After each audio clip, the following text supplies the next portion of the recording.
Assalamualaikum warahmatullahi wabarakatuh. Di video kali ini, kita akan belajar struktur dan kaidah kebahasaan teks drama. Struktur teks drama. Drama memiliki struktur yang sedikit berbeda dengan teks yang lain. Berikut adalah struktur teks drama. Struktur yang pertama adalah prolog.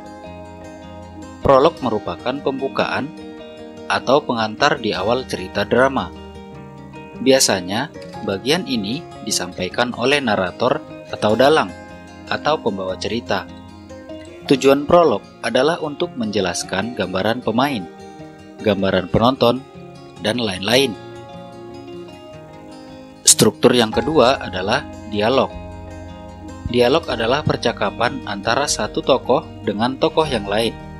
Dialog juga menggambarkan berbagai permasalahan yang dihadapi oleh para tokoh dan cara penyelesaian permasalahan tokoh tersebut.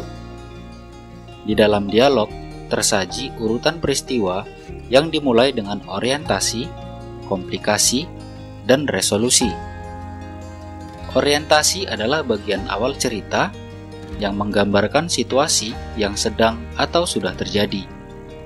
Orientasi juga terdapat pengenalan latar tempat, waktu, dan suasana.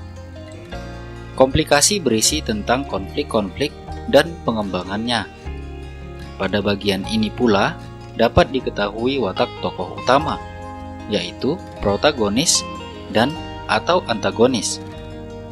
Kemudian resolusi adalah bagian klimaks atau puncak dari drama, yaitu penyelesaian atas konflik-konflik yang dihadapi tokoh. Resolusi haruslah berlangsung secara logis dan memunculkan solusi-solusi atas konflik yang dimunculkan sebelumnya. Selain itu, teka-teki yang dimunculkan pada awal-awal cerita akan terjawab pada tahapan ini. Unsur yang ketiga adalah epilog. Epilog adalah bagian penutup yang berfungsi untuk menyampaikan intisari cerita atau menafsirkan maksud cerita. Epilog dapat disampaikan oleh seorang aktor atau dalang pada akhir cerita. Kaidah kebahasaan teks drama. Teks drama memiliki ciri-ciri kebahasaan sebagai berikut. Yang pertama, dialog dalam drama merupakan kalimat langsung.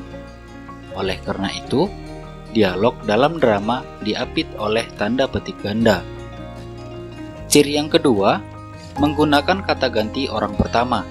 Misalnya saya, aku, kami. Orang kedua, misalnya kamu, Anda. Dan orang ketiga, misalnya dia dan mereka.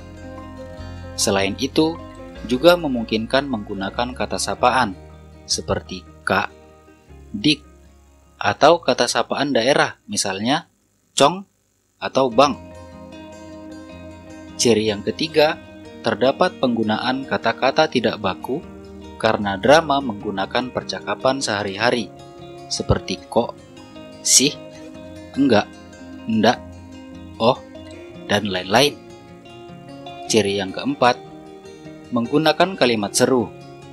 Contohnya, selamat pagi anak-anak, suruhan, contoh, cepat pergi. Atau pertanyaan, contohnya, kenapa kamu tidak makan nih? Ciri yang kelima, menggunakan kata hubung waktu atau konjungsi temporal, seperti sekarang, nanti, besok, kemudian, kemarin, dan lain-lain.